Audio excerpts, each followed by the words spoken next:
So right now I'd like to bring up a very funny woman who is not only a funny comedian, she is a rabbi, and that's a typical intro you hear at comedy clubs, but I just figured we'd start that way. So please welcome Molly Kane.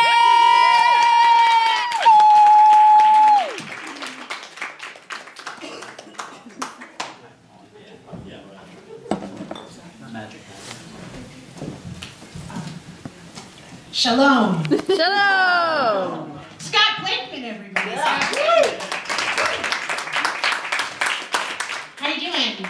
Good. Where are you on the drink minimum? Because then I'll know which jokes to tell. One. Early on. Okay. Okay.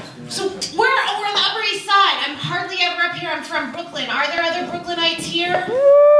Only one. Only one. Oh, I know you. Yeah. I know you too. I'm from Brooklyn. I'm from Park Slope. Have you heard of the neighborhood? Yes. So people often criticize Park Slope. They call it like stroller slope or baby slope. That's probably terrible. Not baby slope, but stroller slope. And they criticize it. It's like there's too many baby strollers on the sidewalk. You can't get by. You can't get your bagel. You can't get your pizza. There's strollers everywhere. I don't have a problem with it. You know, I think they're cute. People dress their babies in little animal outfits. It's sweet. It's very sweet. What I do have a problem with is the following. I live near a whole bunch of grocery stores, and you know, I don't do a big suburban grocery shop. You know, 4 items here, a couple items there. So I go to the Key Food, I pick up my 4 items, and it seems to me that people have not signed their kids up for swimming lessons anymore. You know, nobody's doing gymnastics. They're at the self-checkout. That's the activity for the afternoon. And there I am with my 4 items, and I'm watching as now swipe the eggs. They can't even. They're so small they can't even get up there. You know, they're like, can we have a stool so my kid can keep checking me out? I'm like, I just have 4 items. Can I cut them? Can I cut them? But that's rude, and then I'm not helping them to grow up to be wonderful people, and I'm a rabbi. That is important. So, you know, I'm a rabbi out in Brooklyn, and I love Christian prayer. I do, I love it. You know, it's so soothing. You walk in and the frankincense smells good in there. Jews are not smell as good. And, you know, it smells good. It's calm, it's quiet, and then the pastor, the minister, let us pray, and I'm so there. You walk into a Jewish service and it's like, hello! Oh, I haven't seen you since Sonny's bar mitzvah!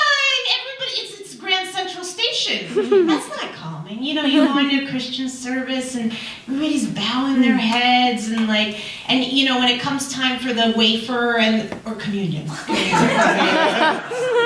I know about that. You know, when it comes time for communion, everybody lines up so, you know, very orderly and calmly. You know, I'm leading services, and it's towards the end of the service, and I'm saying, okay, we're going to meet in the social hall for, you know, for some challah and some grape juice, and everybody's gone. You know, they're running. And I'm like, wait a second. Like, we've only been sitting here for an hour. Are you that starving? You know, you didn't have a snack. They're out of there, you know. Christian services, and, you know, waiting for that wafer, waiting for that grape juice. But I often, you know, are there Christians in the room? Now we're having an interfaith comedy show.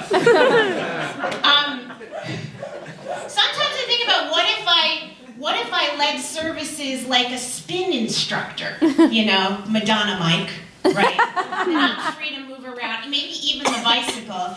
Everybody is gearing up, you know, they're with me, they're focused. They're not staring to see who's coming in from the back of the room because we are on a mission, you know? And then you can just say like, all right, we're gonna kick it up, we're gonna go into high gear, we're going higher, you know, we're getting to God, right? We are on our way. Yeah. Spin instructor. Pump up some music, forget the organ, forget the fetching nigoons or, you know, melodies like from our ancestors when they were feeling miserable. You know, we're listening to techno, we're burning calories, and then we can go eat the challah and the grape juice. You know?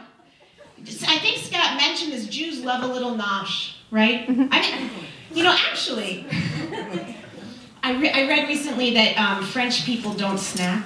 Are there any French people? I don't know. I read they don't snack. You know, nobody has any snack, but Americans love to snack, right? You know, the Sabra hummus company, they used to make these big giant things of hummus, and now you can get the little snack kinds with the pretzels, right? You know what I mean? Because we love to snack. And I love to snack. You know, how many, if you eat lunch at 12, right, you need to eat a cup, like at 1:30. You know? You have to go get a snack, and, you know, how many people need their afternoon coffee, right? Afternoon coffee, yes. Woo! You know? And so I work equidistant between 2 Starbucks, so of course there's the 10 minutes I spend thinking about which one's going to be the easier one to go to at this time of day. And I get to Starbucks and I'm like, oh, maybe I'll have a mocha, you know, or maybe I'll try that cake on a stick. You know? How many people want to try cake on a stick? Exactly. Oh, I'll try the cake on the stick. So you walk in there and then all of a sudden, bam! There's a sign that says like 1,800 calories. I'll have a tall non-fat latte. No, I'm not going to get anything to eat. You know? And I mean, thank you, Michael Bloomberg, but I really wanted that mocha. You know? I just worked out. I led services. So it's such a scene when you're waiting for the drinks, right? It's such a scene at Starbucks. You gather around, everybody's checking. Well, nobody's checking each other out. They're checking each other's drinks out, you know? Oh, they got the whipped cream. Oh, she got no whip. Oh. And then there's the drink where they're calling, you know, Mary, and like you're wondering where Mary is, and then you're like, is Mary not gonna show up? Am I gonna get the drink with the whipped cream? Will the barista give me that drink? Right. And then there's the person who gets the caramel macchiato. I still don't know what that is. Is it French? Is that a French snack? No, it's Italian. I know it's Italian. Because I practiced last night and they were like, Molly, you know the macchiato's Italian. So I was like, okay, it's Italian. Food is so in. Everybody wants to talk about food. Scott talked about food. I want to talk about food. Food is so in, right? Everybody wants to. I just had these pureed radishes with this, you know, with these collard greens, and then there was this gorgeous piece of steak on. I mean, everybody wants, and you want to describe it. You know, we don't go to art anymore. We go out to eat, and we talk about it like we saw art. You know, and everybody loves talking about food. People also love talking about their local farmers market, you know, and their CSA. Anybody a CSA member? Oh, not on the Upper East Side. That's a Brooklyn thing, huh? Well, I have lots of friends. Nobody isn't really? Okay, well, I'll get you signed up. People love talking about their CSA, which is when the farmer delivers all their food to a local place and then you go pick it up. And so now what we have is a bunch of people learning about produce that nobody ever knew about. So like I went to a dinner party the other day and had like a kohlrabi persimmon tart. And I was like, nobody had heard about kohlrabi and persimmons in the 80s. Like, this is a recent development. You know, same thing with collard greens. I mean, nobody was eating those, and now we're doing, you know, magical things with them. The other thing is, I think vegetarianism is out, right? It's really in to eat meat. You know, I feel so manly when I eat meat, and that allows me to do all these things that I can't do as a woman rabbi when I eat them. No, I'm just kidding. But the irony is that we want our cows to be vegetarian. Right? We're only gonna buy vegetarian-fed cows, but then we're gonna eat them. The other thing is we love food with a story, you know? I go in the grocery store before I get to the self-checkout, and I have my choice between the eggs that just say key food on them and the eggs that tell me about Melise, who sat on a bed of straw and laid 12 eggs just for me. I mean, I'm buying Melise's eggs, even if they cost $8.99. You know, we love a story. We love a story of our food. So, my last thought would be, maybe I'll check the card. Oh, I know. Okay, one more thing about the food is, so as a rabbi, people as I get off the stage. Let's get in your bunker. Is that how they get? Did you see the Oscars? They played the Jaws soundtrack when they wanted you off. And people are often, I'm in the doctor's office. What do you do for a living? I'm actually getting a physical. What are you doing for a living? Oh, I'm a rabbi. And then forget about my body. They're going to talk to me. And oh, I don't know a woman rabbi. That's always the second reaction. And then I say, well, here I am. How do you do? Or what happens is people want, they say, I'm Jewish, but I eat bacon. Oh, you're forgiven. I'm Jewish, but I had lobster yesterday. And I haven't been to services and stuff. Well, you should come to mine. We work out.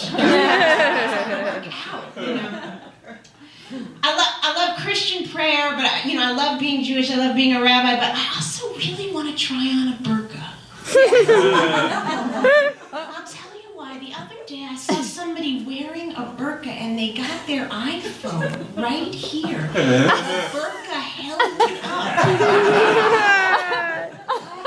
I was like, oh my, that's amazing. So then I was thinking, how there's like Baby Gap, Gap Kids, Gap Body.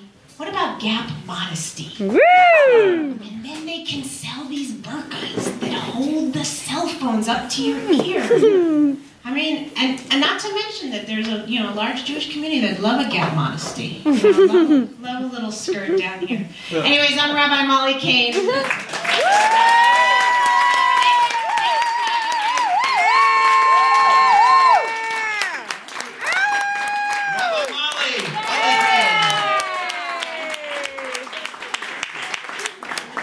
Very funny, Ma. That was great. And he actually broke a record. That's the shortest a rabbi's ever spoken. Yay! Normally, and now we look at page 23. We're reminded that was wonderful. Very funny. Molly Kane. Well, you think we love how a rabbi run for president? Because we've had other, other Jesse Jackson. Remember years ago, a minister, he ran for president, right? Pat Robertson, the psycho. He ran, and but I don't know. Now you're very dynamic, but some rabbis talk a little bit too slowly for the political arena. It might not work. It's like I believe that fundamentally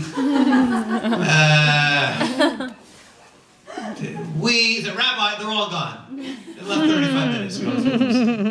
I was like, I was in Park.